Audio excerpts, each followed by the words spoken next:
Hello and welcome to Fistful of Steam Movie Reviews. Today I'll be looking at a 2019 offering called Polar. If you like the original John Wick, don't mind half your movie colour saturation cranked up to eye-bleeding levels, and a main movie villain who reminds you of that time that Elton John lost his shit, this movie is for you. Given that this movie is based on an online action comic, I had my reservations going into this. But it's sharply edited, has some subtle humour in the seldom quiet moments, most of the action is action movie believable, and the acting for the most part is great. It's predictable, enjoyable, well-made fun for action movie veterans. So we open at a villa in Chile, where we get introduced to a spicy hit team. There's Baby, Scary, Sporty, and Ginger, who take out the owner near the swimming pool. This ragtag group is so good at what they do that the disco song on tape that got shot out during the assassination is playing like that never happened as they make their helicopter getaway. We skip to Seattle, where our protagonist is getting a checkup and a lube by a diminutive doctor who shares some dessert while discussing our lead's upcoming retirement.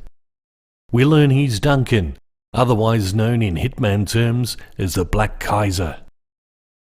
Duncan visits his accountant who confirms his finances are going along nicely, as well as the usual substantial amount going into an unnamed bank account every year. And it's here that it's revealed that upon retirement he'll be getting over $8 million from his employer from matched investments over the years. Posh is the next spicy part of the hit team to be introduced, and it's she who informs Duncan that what they really want to be done, is a particular hit in his last 2 weeks as an employee. But he walks away saying he doesn't want it, and drives to Triple Oak, a small town close to his cabin in the snow, where he picks up some essentials and a little dog before settling in for the night. It's revealed he has bad dreams about a hit that's gone wrong in the past, and wakes up in a start when his dog approaches, and beating any semblance to the Wick storyline, he shoots his own dog by mistake. Poor little bugger.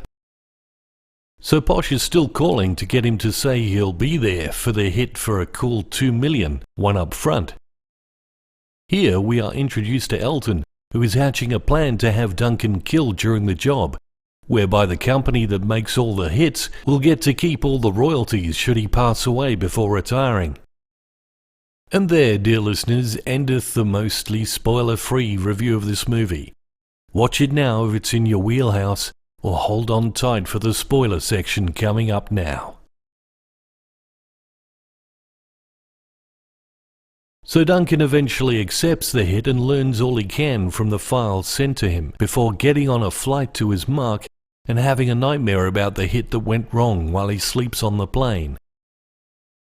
He arrives at the hotel where the job is to be done in workman's clothes and sets to working on a lock down the hall of the room he needs to access. Meanwhile, his mark gets a call to warn him that Duncan is on his way, and when he storms out of the suite to confront Duncan, Duncan staples him to the wall while he finishes off the bodyguards. He then finishes the hit and calls it in. Posh is now worried. Duncan saw the paperwork marking him in the suite, and now the job is done, Posh knows it's only a matter of time before he arrives back wanting some answers. She tells Elton, who issues an edict for the rest of the Spice Girls to hunt him down.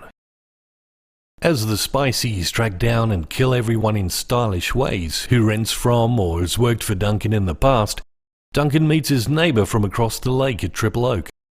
She seems to be a frightened young thing that has a fear of loud noises, but they slowly get to know each other.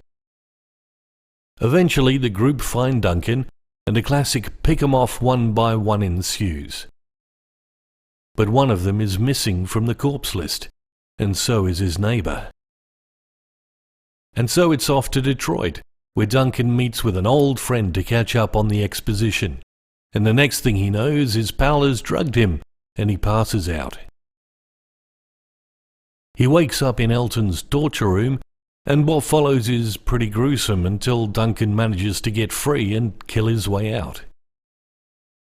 He heals up at a friend's place who luckily is also an armourer, and finishes off the bulk of Elton's forces sent against him. Soon there's little more to do than pay Elton a visit, decapitate him for good measure, save the girl, and return to his hideaway in the snow.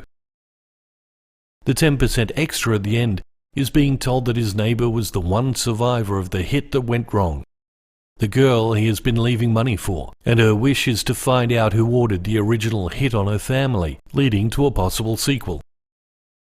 You know, I liked it a lot for what it is. The movie's well done, although it's predictable. The style is quick-paced, and it does what it says on the tin, and it does it well. 7 spices out of 10 from me. Catch you on the next one.